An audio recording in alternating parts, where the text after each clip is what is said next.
Salut la team et bienvenue pour l'épisode 1 de la 4e saison de ce week-end en NFL. J'espère que vous êtes en forme, motivés et prêts. Nous, je peux vous dire que oui, et oui, j'ai bien dit nous, car cette saison, j'ai le plaisir et l'honneur d'avoir avec moi mon chum de la chaîne RDS, que vous pouvez entendre et voir lors du Red Zone, Monsieur Renaud Bourbonnais. Comment ça va mon Renaud? Salut, ça va bien toi? Je suis à quelques jours du début de la saison de la NFL. Ça peut pas mal aller, là. C'est la plus belle semaine de l'année. Ah ouais, c'est presque du Noël. Ouais, exact. Non, vraiment, carrément. Alors, pour ceux qui découvrent peut-être l'émission, on rappelle le principe vite fait. On fait la preview des matchs à venir durant la prochaine week. On donne nos pronos et surtout, on note les matchs selon leur intérêt, ce qui peut être toujours très pratique, notamment quand tu es Mhm. débutant dans le foot US. Alors, les notes, je rappelle, 1 pour les matchs raclés et purges en tout genre, 2 pour les games à l'intérêt limité, 3 pour les matchs moyens, 4 pour les bons matchs et 5 là où les affiches de la semaine. Renaud, est-ce que tu es prêt? Absolument, on y va. Allez, let's go! Premier match de la saison régulière qui opposera jeudi à 20h20 heure de la côte Est et à 2h20 heure française. Renaud, ton avis, ton prono, qu'est-ce que tu en penses? Ben, écoute, j'ai mis 4 ballons ou 4 étoiles pour ce match-là, disant que ça allait être un bon match. J'ai vraiment songé à en mettre 5 en disant que ce serait une tête d'affiche. De toute façon, parce que c'est le premier match de la saison, tout le monde va le regarder, ça c'est sûr et certain. C'est un match qui a un gros potentiel offensif, mais j'ai décidé de me limiter à seulement 2 têtes d'affiche par semaine. Donc, je me suis dit, bon, on va le donner ailleurs. J'ai d'autres matchs là, qui, pour moi, sont des têtes d'affiche.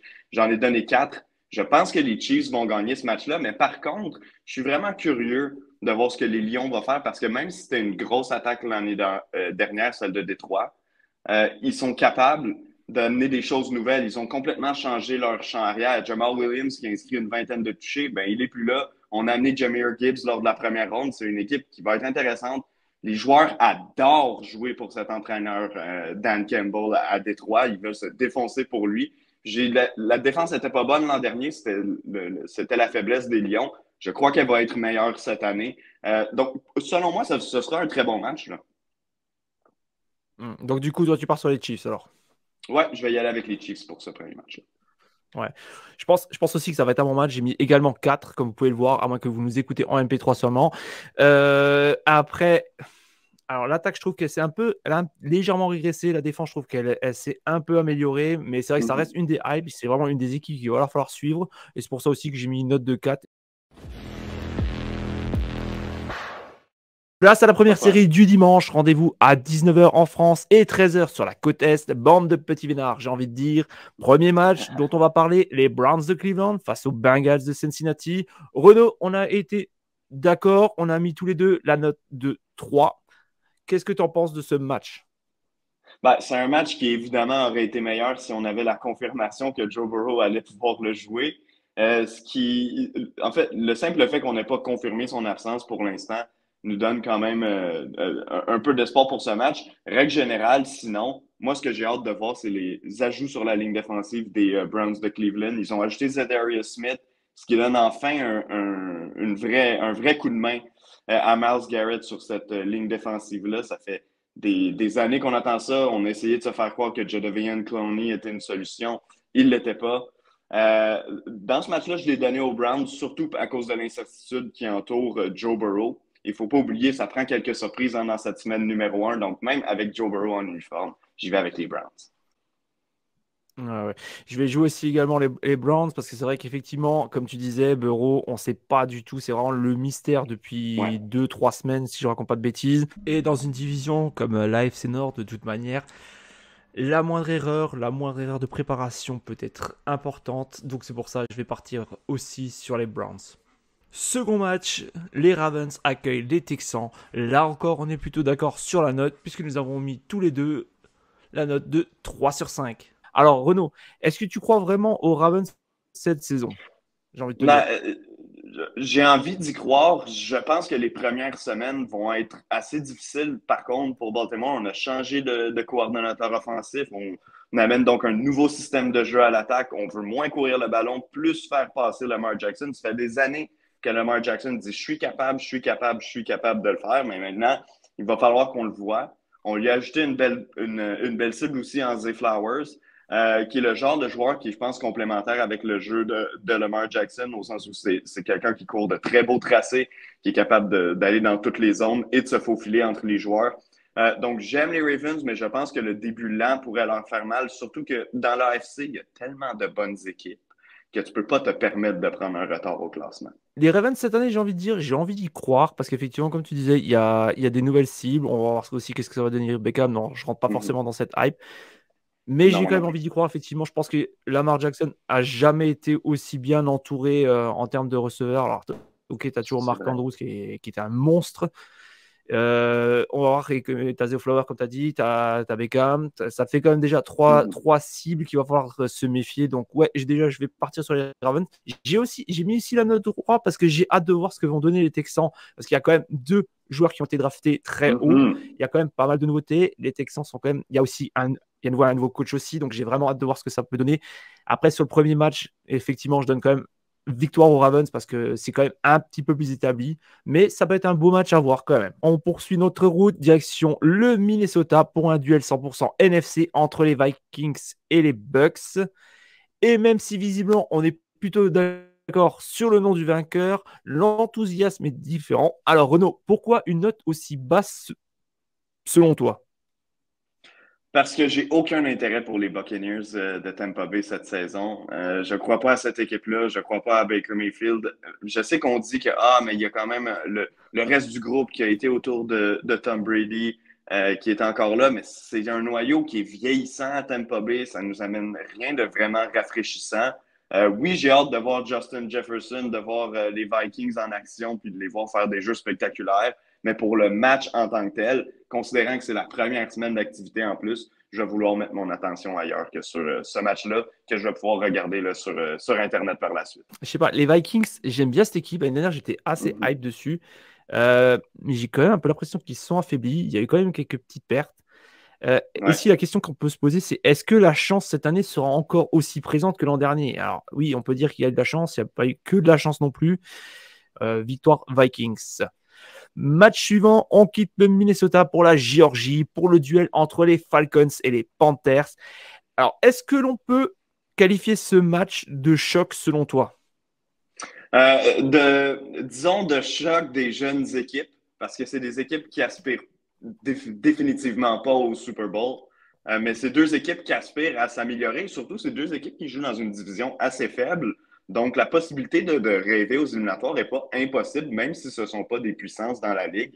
On fait beaucoup état de tout ce que les Falcons font. On a hâte de voir si Kyle Pitts va finalement pouvoir être le talent qu'on pensait avoir quand on l'a repêché quatrième au total. On va pouvoir voir Bijan Robinson, le nouveau porteur de ballon, repêché huitième au total cette année, qui devrait être un joueur extrêmement dynamique. Et on a un Québécois, Mathieu Bergeron, qui a été repêché là cette saison. Donc, c'est sûr et certain là, qu'il va commencer comme garde à gauche, si je ne me trompe pas, cette semaine à son premier match.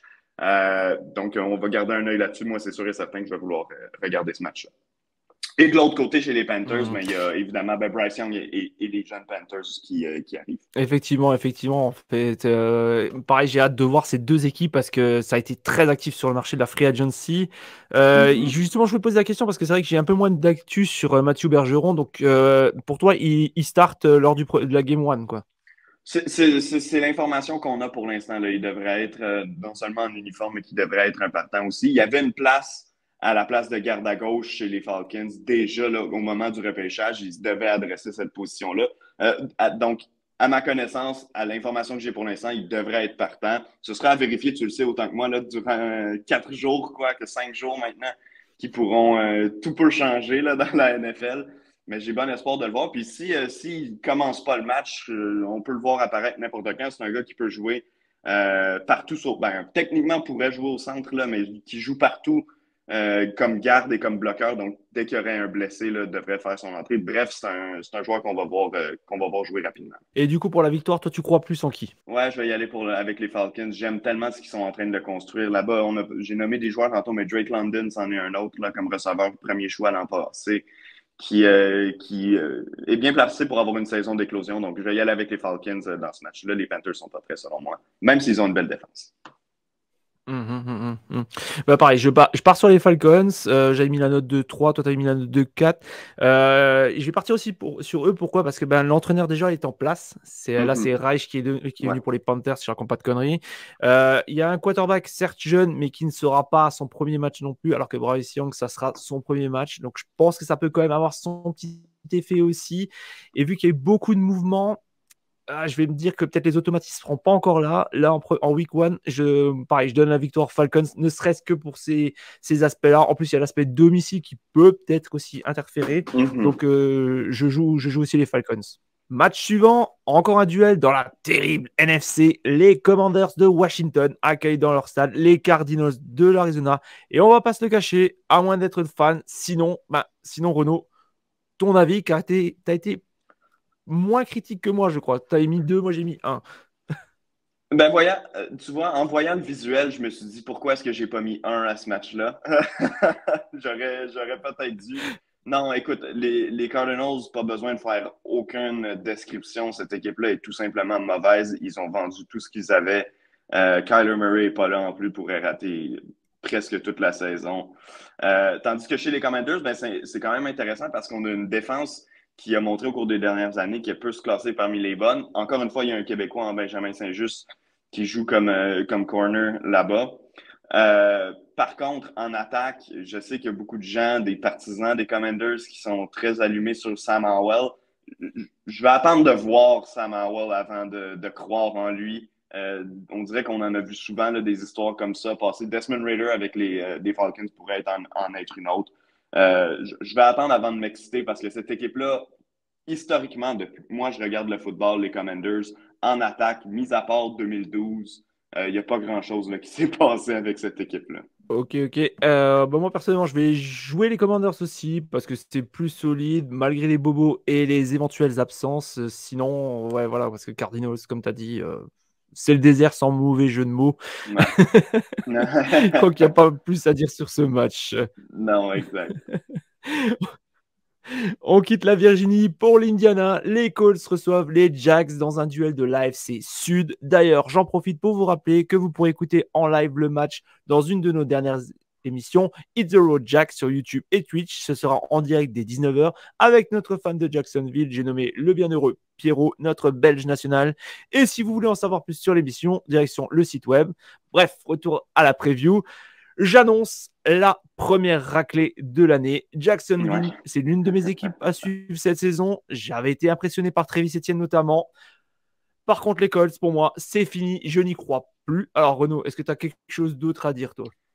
Ben, c'est la raison pourquoi j'ai mis un, en fait, parce que dans notre description, on avait mis le match à sens unique. Donc, pour moi, ça en sera un. Par contre, il y a quand même des choses que j'ai hâte d'aller voir parce que j'écouterai pas ce match-là en direct, je te l'annonce. Je vais vouloir regarder d'autres matchs.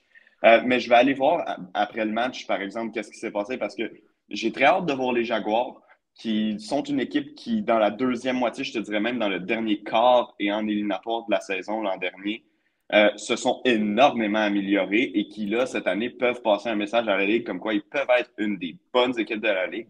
Je pense que Trevor Lawrence, leur corps arrière, va enfin devenir le corps arrière vedette, celui qu'on a vu dans les derniers matchs de la saison dernière, qu'on a vu en deuxième demi du match contre les Chargers, également en éliminatoire. Je pense que là, il va nous montrer qu'il peut être parmi l'élite, va peut-être même être un aspirant au titre de MVP cette saison dans la NFL.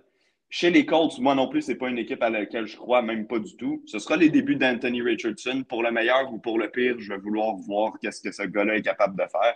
Parce que si son plancher est extrêmement bas, son plafond est extrêmement haut. Donc, ce ne sera pas un match que je vais regarder en direct, mais les Jaguars, c'est une équipe qui m'intéresse. Anthony Richardson, c'est un joueur qui m'intéresse. Donc, c'est un match sur lequel je vais garder un œil par la suite, le rendu en soirée. D'accord, d'accord. Match suivant, on va avoir avant-dernier match de la première série. Les Steelers reçoivent dans le feu Heinz-Field Stadium les 49ers, une autre de mes tops équipes de l'an dernier, j'ai envie de dire. Alors, Renaud, à quoi faut-il s'attendre selon toi? Un bon match de football. Moi, les Steelers, cette année, je les ai parmi mes agréables surprises. Je pense qu'on ne peut pas les compter pour battus dans la course au titre de la division Nord dans l'américaine, même si c'est une division où les quatre équipes vont être compétitives. L'an dernier, on a vu en deuxième moitié de saison ce que cette équipe-là était capable de faire. On commençait à trouver un peu de cohésion, alors qu'offensivement, dans la première moitié de la saison, ça avait été très difficile. On a amélioré la ligne à l'attaque, ce qui, selon moi, était le plus gros problème de cette équipe-là. Kenny Pickett prend une année de plus, George Pickens prend une année de plus, Pat Freiermuth prend une année de plus, c'est seulement sa troisième saison lui aussi. Je pense que les Steelers peuvent avoir une bonne saison et les 49ers, ben, on les connaît, c'est une puissance dans la NFL. Puis on est en début de saison, donc tout le monde est relativement en santé. J'espère que tous les problèmes avec Nick Bosa vont être réglés pour le temps de sauter sur le terrain. Mais non, selon moi, c'est une des têtes d'affiche de cette semaine. Ça a le potentiel d'être un des très bons matchs de la semaine. Je suis d'accord avec toi. Alors, pour les gens qui nous regardent sur YouTube et Twitch notamment, mes excuses, c'est moi qui me suis qui a interféré la deuxième note de suite. Là, c'est moi qui avais mis en affiche, c'était pas Renaud, le match. Désolé. Donc, pour moi, pareil, c'est une de mes affiches de la semaine. Il y a un gros duel défensif pour les 49ers. Pour moi, c'est la meilleure défense de la saison à venir. Vous pouvez me le ressortir à la fin si je me suis trompé. Et côté Steelers, ben, comme tu l'as dit aussi, c'est l'AFC Nord, c'est rude, c'est bien coaché. Je vais dire victoire des Niners dans un beau match défensif. Ben, je vais y aller avec une victoire des Steelers juste pour dire le contraire de toi. Je pense que les Steelers vont surprendre cette saison, puis je pense que ça va commencer avec ce match-là. Je trouve qu'à chaque année, quand je fais mes prédictions pour la première semaine, j'oublie qu'il va y avoir des surprises, puis je pense que les Steelers peuvent en causer une. Oh, un upset alert. Le premier, bravo. Ouais. Et on va voir. Par contre, le match suivant, on va peut-être pas s'enflammer autant. Dernier Oh de la série de 13h de 13h ou de 19h. On a déjà vu la bannière en dessous. Les Titans se rendent en Louisiane pour affronter les Saints. Deux formations que personnellement, j'ai beaucoup de mal à cerner. Il y a du talent, Ouais. il y a des bons joueurs. Mais je pense que les Titans vont avoir l'ascendant car Vrabel est un bien meilleur coach que Denis Allen. En plus, Camara est manquant en Louisiane. Pour moi, c'est dit Titans vainqueur. Et toi, Renaud? Je vais y aller avec toi. Je vais y aller avec les Titans qui gagnent ce match-là. C'est pas parce que j'aime particulièrement. En fait, c'est deux bonnes défenses là, qui vont s'affronter et deux attaques avec beaucoup de points d'interrogation. Chez les Saints, tu parles du fait que Camara est pas là pour débuter la saison. C'est déjà une mauvaise nouvelle parce que la majorité de leur attaque passait par lui depuis plusieurs années. Et chez les Titans, bon, Ryan Tannehill est encore là. On a ajouté DeAndre Hopkins, mais ce sont des vieux joueurs. Derrick Henry aussi, veut pas, ça devient un vieux joueur. Donc, comment est-ce qu'on va pouvoir, sur une saison complète, être capable de performer? C'est ce que je me questionne. Moi, je ne suis pas du tout excité par l'équipe des Titans. Année après année, je le dis, c'est une équipe que je trouve qui a plafonné et qui ne se donne pas des chances de devenir meilleure. Pour ce match-là, je vais y aller avec le Tennessee, mais je te l'assure, évitez, à moins que vous soyez fan d'une des deux équipes, écoutez pas ce match-là pour votre premier week-end. Au pire, si on se trompe, vous pourrez nous le ressortir. Ouais, exact.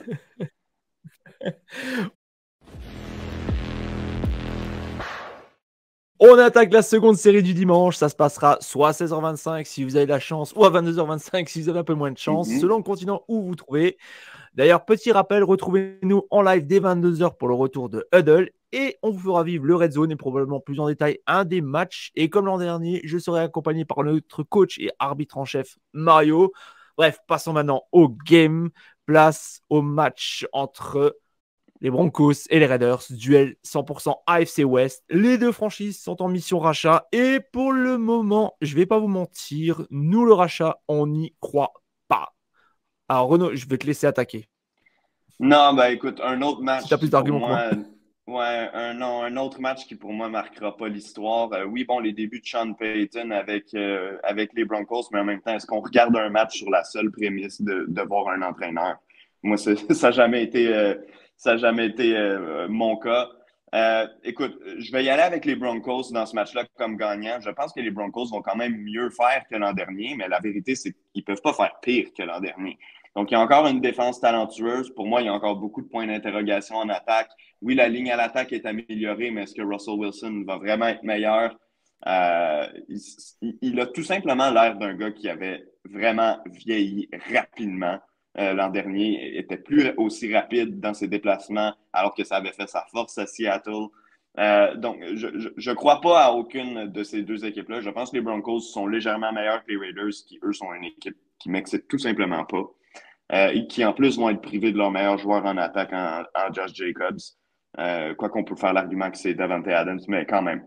Josh Jacobs qui va être absent pour le début de la saison. Donc, non, c'est pas un très bel affrontement pour moi.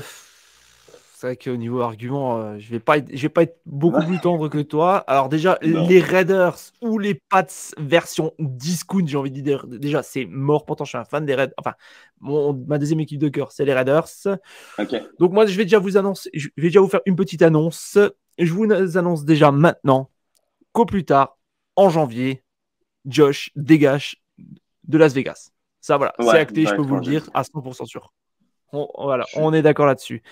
Côté Broncos, je suis un peu plus enthousiaste, même si à Denver, on a déjà eu de la casse en attaque. Mhm. Je m'attends à un match brouillon, une victoire des Broncos parce que ça se joue à domicile, parce que c'est dur de Mhm. jouer à Denver. Mais Ouais. ouais, pareil, si vous pouvez l'éviter, évitez-le ce match, hein, parce que je vois pas grand-chose dedans, hein. Non, non, ce sera pas un match excitant du tout. Puis Ma- la seule raison pour laquelle il est placé dans la deuxième séance, si tu veux, là, dans le groupe des matchs de 16 heures, c'est parce que le match est joué dans l'Ouest. Parce que clairement, la NFL n'aurait pas mis ce match-là à 16 heures sinon. Ah oui, oui, oui, clairement, clairement, clairement. On est d'accord là-dessus. Game suivante. Petit souvenir du Super Bowl 2017 entre les Patriots et les Eagles. Et c'est l'un des deux matchs sur lesquels on n'est pas d'accord du tout. Alors, est-ce que c'est mon cœur de fan ou est-ce que j'ai raison? Moi, j'ai mis 3 car je crois encore à la défense. Certes, les Pats font de la nécromancie, mais on sait que les DF version le joyeux Bill sont dangereuses, que l'attaque sera possible, on le sait aussi. Mais je suis persuadé qu'ils vont quand même emmerder les Eagles. Alors, Renaud, toi, visiblement, tu n'y crois pas du tout. Dis-nous en plus. Non, mais ouais, ben en fait, je vois ma note de 1 puis je me dis que j'ai été sévère. J'aurais pu mettre un 2 voire peut-être même un 3. Écoute, les Eagles, c'est vraiment une équipe très, très, très bien rodée. Une équipe qui est évidemment très talentueuse, très puissante. C'est les finalistes du Super Bowl l'an dernier. Et je me permets de dire, je crois que de l'opinion générale, c'est l'équipe favorite pour l'emporter cette année. Du moins, c'est l'équipe favorite pour se rendre au Super Bowl dans la NFC. Ça, c'est certain selon moi. Et les Patriots, moi, je suis un peu comme toi. Je sais que toi, c'est l'équipe que tu aimes bien. Euh, je ne comprends pas pourquoi les gens crachent sur eux. C'est sûr que dans une AFC extrêmement compétitive, ça va être difficile de faire les éliminatoires, surtout qu'on n'a pas beaucoup d'armes que j'aime particulièrement en attaque. On a changé de coordonnateur offensif, Bill O'Brien, qui s'en vient. Bon, au moins, on a un vrai coordonnateur offensif maintenant. Ça, c'est déjà une bonne nouvelle. Puis la défensive, tu l'as dit, c'est une très bonne défensive à laquelle je crois, puis à laquelle je crois même qu'elle peut être une des très bonnes défensives de la NFL. Ça va être difficile avec une unité dominante et une unité qui, je crois, va être bien meilleure que l'an dernier, l'attaque, mais qui sera quand même pas une puissance de la NFL. Ça va être difficile de participer aux éliminatoires pour les Patriots, mais moi, je crois qu'ils vont terminer l'année autour de 500. Et je ne serais pas surpris que dans une première semaine d'activité, ils soient capables de tenir tête aux Eagles, pas de là à gagner le match, mais quand même à donner un bon preview là, de ce qu'ils pourraient faire cette saison. Ouais, bah écoute, bon, de toute façon, on va être réaliste quand même sur une chose. On annonce victoire Eagles dans les deux cas, quoi. Ça, Oui, par contre, il n'y a pas, oui, y a pas oui. débat. Je te rejoins, les Eagles, c'est une top équipe. Il y a rien d'autre à redire, je pense. À moins que tu veux encore rajouter quelque chose sur ce match. Non, non, ça va aller. Écoute, Mac Jones n'a plus de KRR réserviste, hein. On a renvoyé Bailey Zappi sur l'équipe de pratique, qui, je crois, a été une surprise pour beaucoup de gens. On a engagé Matt Corral par la suite. Je pense qu'on a voulu donner confiance au corps, lui dire c'est ton équipe, c'est ton attaque, on s'en va avec toi à la guerre. Ouais, ouais, je suis pas aussi heureux sur ce choix, mais bon, bref, Ah, les dés sont jetés, j'ai envie de dire. Allez, match suivant, direction Seattle. D'ailleurs, on passe un petit coucou à toute la gang de Good Night Seattle, que vous pourrez retrouver vendredi en live dès 21h30, et à notre chaîne des Rams avec le très bon podcast Les Béliers, qu'on vous conseille également. Par contre, eux, ils sont pas sur notre chaîne. Alors, tu as mis 2, j'ai mis 2. Maintenant, j'ai envie de te poser la question suivante. Pourquoi? Euh, écoute, je sais que les Seahawks ont participé aux éliminatoires l'an dernier. Je crois qu'ils ont encore des chances légitimes d'y participer cette année. Par contre, c'est pas une équipe qui me faisait lever de mon siège l'an dernier. C'est pas une équipe avec encore Geno Smith. J'adore l'histoire de Geno Smith, qui était un réserviste de. On pensait que c'était terminé pour lui. Là. Personne ne croyait qu'il allait redevenir un carrière partant. A réussi à connaître une très bonne saison puis à obtenir un très bon contrat. Et ils affrontent. Mais c'est comme je te dis, c'est pas une équipe qui me fait nécessairement lever de mon siège. Tandis que les Rams, de l'autre côté, ben, c'est l'équipe vieillissante qui n'a pas repêché depuis 7 ans, donc qui a de la difficulté à vivre son après-Super Bowl. Aaron Donald est vieillissant, Matthew Stafford est vieillissant, puis il a des problèmes au coude depuis 2 ans. Je suis tout simplement pas nécessairement enchanté par ce match-là. Est-ce que ce sera aussi mauvais qu'on le prédit avec nos 2 ballons? Peut-être pas. Peut-être que ce sera un bon match de football pour les partisans des 2 équipes. C'est juste pas 2 équipes qui m'allument personnellement. Alors, c'est pas que j'ai mis 2 ballons, mais c'est pas plutôt pour les Seahawks, c'est plutôt pour les Rams, parce que j'ai l'impression que Ouais. les Rams, déjà comme tu dis, c'est la galère. C'est la galère, on va se Mhm. cacher. En plus, je crois que Cup, il est encore blessé. Tu dis Stafford a quelques problèmes. Bon, t'as Ouais. Aaron Donald et tout. Il y a eu des messages, je crois que notamment c'était sur TD Actu, il y avait un article comme quoi Stafford disait qu'il avait du mal à communiquer avec les jeunes de son équipe, donc c'est Ouais. quelque chose que je trouve que c'est quand même assez grave. La saison n'est pas En comme. Ben, plus, ouais, ouais, rappelle-toi, l'an dernier, Aaron Rodgers avait dit la même chose avec ses receveurs, avec les Packers, avec ses jeunes receveurs quand Davante Adams était parti. Puis ça a été un début de saison très, très, très difficile pour Green Bay l'an dernier. Donc, moi, je suis pas du tout enchanté là, par les commentaires de Matthew Stafford en début de saison. Je trouve que ça s'annonce très mal pour commencer une campagne. Ouais, ça fait peur. En plus, le receveur numéro 1 qui est pas là, donc ça fait peur. Donc moi, autant à Seattle, par contre, t'as Lockett, t'as Metcalf, que c'est 2 joueurs que Ouais. j'adore absolument. C'est deux de mes receveurs favoris, quoi. Lockett, j'ai toujours trouvé Mhm. sous-coté, quoi. Il est toujours bon, quoi. Euh, il y a du progrès, il y a des choses intéressantes à Seattle, mais je pense qu'en fait, ils vont se caler sur le rythme des Rams, et je pense que c'est pour ça, ça va Mhm. être un match long, ça va pas être un match vraiment exceptionnel, et c'est pour ça. Je vais donner la victoire aux Seahawks, mais je pense que ça Ouais. va être un match long et pas très très agréable à voir à l'œil. Non, exact. Je suis complètement d'accord avec toi. Match suivant, toujours à 22h25 ou à 16h25 si vous êtes sur le bon continent. Et je pense que ce sera probablement le match que l'on va tous regarder du coin de l'œil au minimum. Les Chargers contre les Dolphins. Notre affiche de la semaine, là on est d'accord, on a été Ouais. unanime. Alors Renaud, pourquoi selon toi ce sera une grosse game? Potentiel offensif extrêmement élevé dans ce match-là. 2 attaques qui nous ont montré par le passé qu'ils étaient capables de faire. Puis 2 équipes qui nous ont donné un bon match l'an dernier, d'ailleurs, un match de grande écoute. Euh, j'ai personnellement penché pour les Chargers dans ce match-là. Je t'avoue que, comme je te l'ai déjà dit, les Dolphins étaient mon équipe d'enfance et ils ont tellement été mauvais pendant longtemps que c'est difficile pour moi, on dirait, de leur faire confiance dans quelconque situation. Il y a quelque chose que j'aime pour les Dolphins, par exemple, cette année. C'est que l'an dernier, quand on a affronté les Chargers, on était vers la fin de la saison. Brandon Staley, l'entraîneur-chef des Chargers, qui est réputé pour ses plans de match, avait complètement compris comment l'attaque des Dolphins fonctionnait, c'est-à-dire que si je ferme le centre du terrain pour les jeux de passe, ça va être difficile pour les Dolphins d'attaquer les lignes de côté. Mais là, on est au premier match de la saison, donc personne a de tape de personne, du moins pour cette année. Et donc, les Dolphins peuvent arriver avec quelques nouveaux concepts pour essayer de surprendre les Chargers. Et c'est ce que je vais surveiller en première demi. À quel point est-ce que Miami va s'être adapté à la défense qui s'était le mieux adaptée à elle la saison dernière. Donc, ça va être un bon match. Potentiel offensif extrême. Vous connaissez les joueurs étoiles en attaque des deux équipes, pas besoin de les nommer. La guerre, évidemment, entre Tua et Justin Herbert, qui ont été des choix consécutifs au repêchage il y a 2, 3 ans, mais il y a 3 ans maintenant.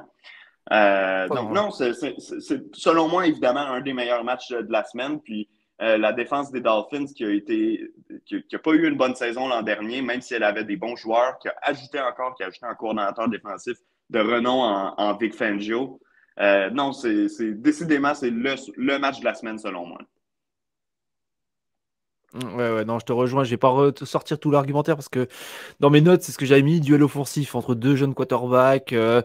des bons noms en attaque. Et j'ai envie de rajouter encore gros duel de coach aussi. Parce que c'est deux coachs jeunes aussi qui ont de bonnes idées, qui sont très agressifs dans leur façon de faire. Non. Je vous le conseille aussi ce match, mais par contre, moi je vais partir sur les Dolphins parce qu'en plus, comme tu disais, en coordinateur défensif maintenant à Miami, tu as un des maîtres pour moi. C'est celui qui faisait la défense des Broncos à l'époque. Moi, je crois aux Dolphins. Cette année, j'y crois. Quoi. La seule question, on se l'était déjà posé dans un micro-libre il y a quelques temps en arrière, c'est le cas Tua, quoi. C'est le seul truc, quoi. Parce que sinon, pour moi, j'ai envie de dire, go Dolphins, j'y crois clairement, même peut-être pour le titre dans la division AFC Nord. AFC Nord, ouais.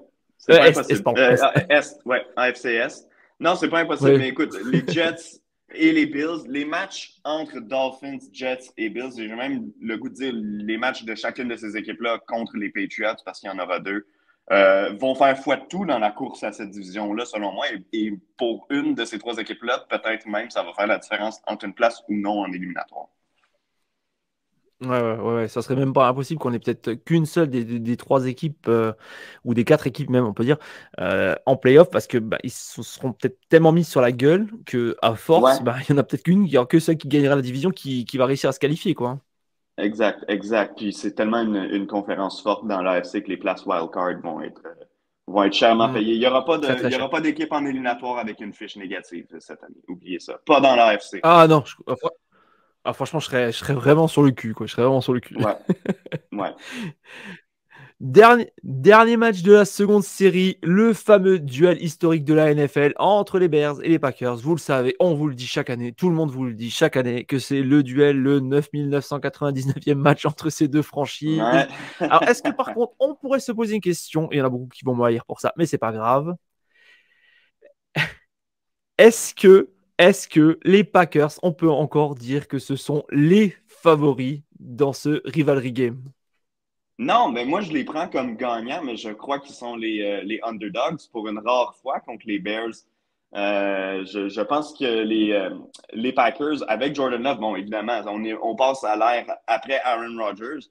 Et Jordan Love, même s'il est bon cette année, on va toujours le comparer avec Rodgers et on va toujours même le comparer avec Favre, qui était là avant Rodgers aussi. Donc, énormément de pression sur ses épaules, mais on lui a donné 3 ans pour se préparer.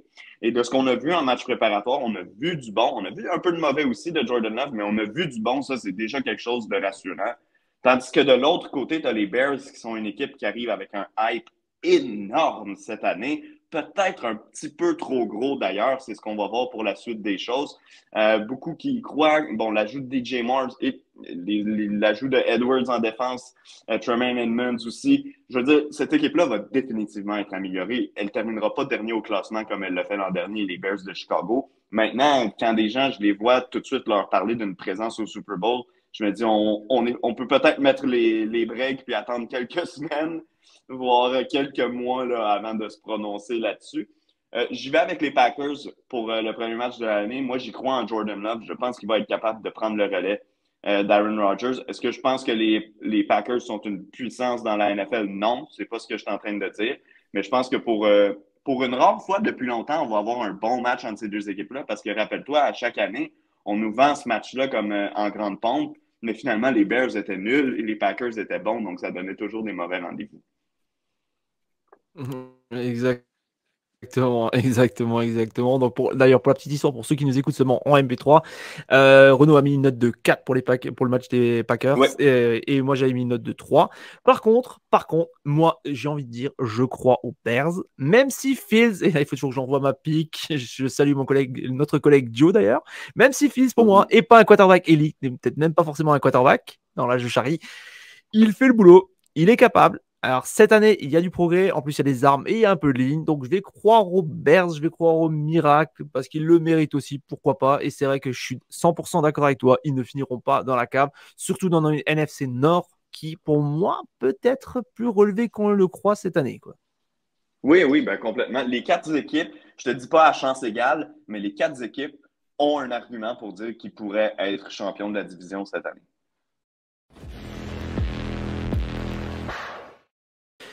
On passe au Sunday Night. Et encore un gros duel historique. Les Giants reçoivent les Cowboys. Alors perso, moi j'ai mis la note de 3. Un beau match en perspective. Dallas a pas mal de bons joueurs et même quelques playmakers. Les Giants, ça s'est renforcé. Puis dans un match qui pour moi sera serré, le coach aura son importance. Et là, dans ce cas-là, pas de doute, je dis go Giants parce que leur coach, ça a été une des belles surprises de l'an dernier. Et quand tu vois ce qu'il a fait avec ce qu'il avait face à McCarthy, ça peut que matcher. J'y vais avec les Cowboys dans ce match-là. Je pense que ça va être un match serré aussi, surtout considérant que c'est la première semaine d'activité puis que les équipes se découvrent encore et découvrent encore leurs adversaires en n'ayant pas nécessairement de tape sur les nouvelles stratégies que les adversaires vont employer. Euh, Par contre, l'an dernier, Daniel Jones a connu, sans connaître une saison avec des chiffres exceptionnels, parce que regarde les chiffres, tu vas t'en rendre compte comme moi, c'est rien pour faire trembler les leaders de la Ligue. Par contre, quand on regarde le nombre de revirements, au début de sa carrière, c'était extrêmement difficile, lançait beaucoup d'interceptions, échappait beaucoup de ballons aussi, et l'an dernier, il a complètement corrigé ça. Et c'est ce qui a fait en sorte que les Giants ont été compétitifs l'an dernier. On n'a pas donné le ballon à répétition aux attaques adverses. Ceci étant dit, est-ce que c'est soutenable de penser que Daniel Jones, qui toute sa carrière a fait des revirements, va nous sortir une deuxième saison de suite, sans créer trop de revirements? C'est ça que je suis intéressé à suivre. Si la réponse est oui, les Giants vont être bons cette année, puis ils peuvent même se qualifier pour les éliminatoires. Si la réponse est non, ben on va retomber où on était il y a un an pour les Giants, c'est-à-dire à la case départ, où on se pose des questions. Mais la différence maintenant, c'est qu'on a donné un gros contrat à notre carrière et qu'on serait pris avec. Bon, sa façon sur le cas Daniel Jones, je l'ai déjà dit, il peut clairement dire merci à son coach parce que c'est clair. Oui, vraiment. Le coach il vient de Complètement. Buffalo. Alors j'ai perdu le nom maintenant, désolé comme d'habitude. Dès qu'il y a un enregistrement, j'ai oublié les noms. C'était avant le coach, le coordinateur offensif de Buffalo. Quand Exact. tu vois l'année dernière Buffalo, ça n'a pas été aussi top que l'année d'avant. Là, bizarrement, il arrive à New York. Daniel Jones, entre guillemets, il explose. À savoir aussi que le gars s'est tapé toutes les tapes, je crois, de ses matchs en université, même certains de ses matchs en lycée et tout. Donc, il l'a pris au mieux. Il a fait comprendre qu'il était capable aussi de courir avec le ballon. Ça a donné du résultat. Maintenant, pour moi, son plafond, il est atteint. Il n'ira pas plus loin. Il n'ira pas plus Non, loin, c'est ce que je mais crois il peut aussi. clairement dire merci à son coach. Mm, mm. Exact. Mais On est d'accord. voilà, on est 100% d'accord dessus. Est-ce que tu avais encore autre chose à rajouter sur ce match ou est-ce qu'on peut parler du dernier? Non, on peut aller au prochain match. Dernier match et dernier duel de division. Les Bills se rendent dans le New Jersey pour affronter les Jets. Alors Renaud, j'ai mis 4, mais pour toi, c'est une affiche. Alors dis-nous pourquoi. Je ne peux pas croire que tu n'as pas mis 5 étoiles ou 5 ballons à ce match-là. Non, pour moi, c'est le premier match d'Aaron Rodgers avec les Jets et en plus, il affronte un féroce rival de division, une autre puissance de la Ligue selon plusieurs, les Bills de Buffalo. Euh, euh, pour moi, c'est un des gros matchs cette année. On n'avait pas le choix de le mettre à heure de grande écoute, d'ailleurs, de mettre ce match-là en soirée. Je sais que c'est pas la meilleure des choses pour vous de l'autre côté de l'océan, là, mais quand on isole un match comme celui-là, moi, j'ai pas le choix de regarder. Buffalo, moi, je suis pas un fan des Bills au sens de ce qu'ils sont en train de construire présentement. Selon moi, cette équipe-là, oui, elle est encore bonne. Oui, ils vont encore gagner les matchs. Oui, ils vont probablement encore être dans les éliminatoires. Mais je regarde les mouvements de personnel durant la saison morte, puis je me dis, ils ont perdu quelques morceaux, ils les ont pas remplacés et ils se sont améliorés à peu près aucune position. Donc, je vois pas comment est-ce que cette équipe-là peut faire mieux encore qu'elle faisait l'an dernier ou qu'elle faisait il y a 2 ans, parce que c'est tout simplement pas amélioré selon moi. Par contre, dans ce match-là, on est quand même une équipe mieux rodée qui se connaît mieux que les Jets qui découvrent un nouveau carrière en Aaron Rodgers. Euh, la défensive des Jets, on l'a vu l'an dernier, elle est élite selon moi. Si cette équipe-là avait eu un carrière, pas un Aaron Rodgers, un carrière correct l'an dernier, elle aurait été des éliminatoires et elle aurait pu gagner des matchs en éliminatoire. Pour le premier match de la saison, c'est tellement difficile. Je l'ai donné aux Bills. Euh, euh, Simplement par la cohésion, par le fait que les Jets apprennent un nouveau système avec un nouveau corps arrière, je me suis dit ça va peut-être leur prendre une semaine pour trouver leur aise. Ceci étant dit, quand les deux équipes vont se retrouver plus tard dans la saison. Ça, c'est une prédiction beaucoup trop rapide que je te fais, mais j'ai l'impression que les Jets vont avoir pris leur rythme et qu'ils vont devenir la meilleure équipe.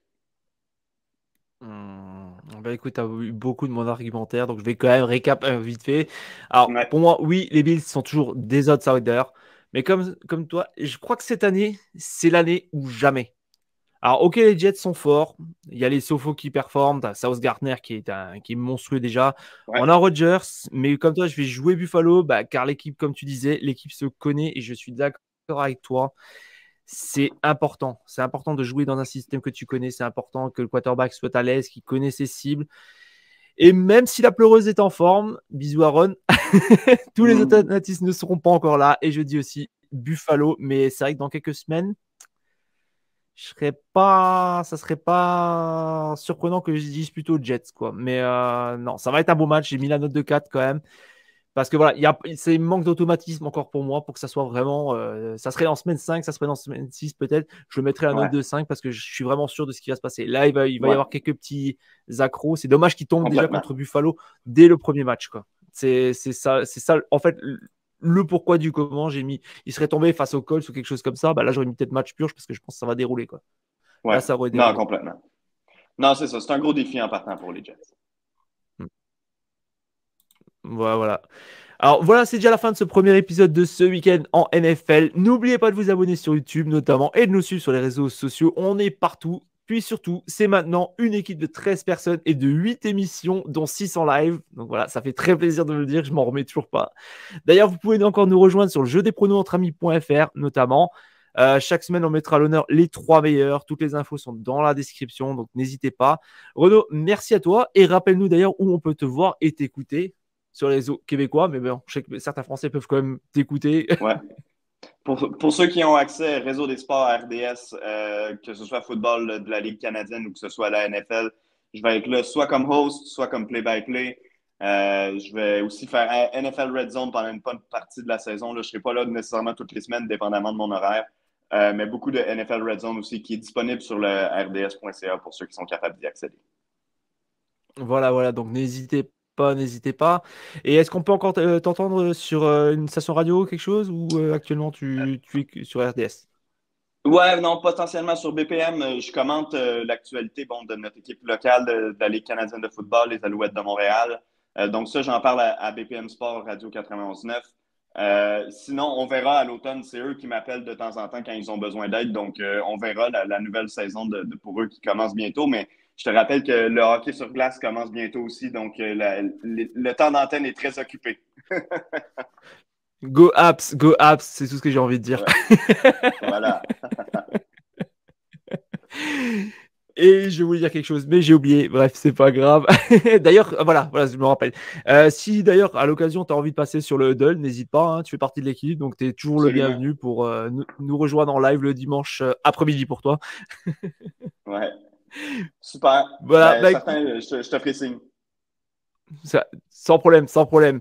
Ah, voilà, merci à tous. Merci pour cette. On vous souhaite une bonne première semaine et rendez-vous dès demain pour de nouveaux épisodes, de nouvelles émissions. Sur ce, ciao la team!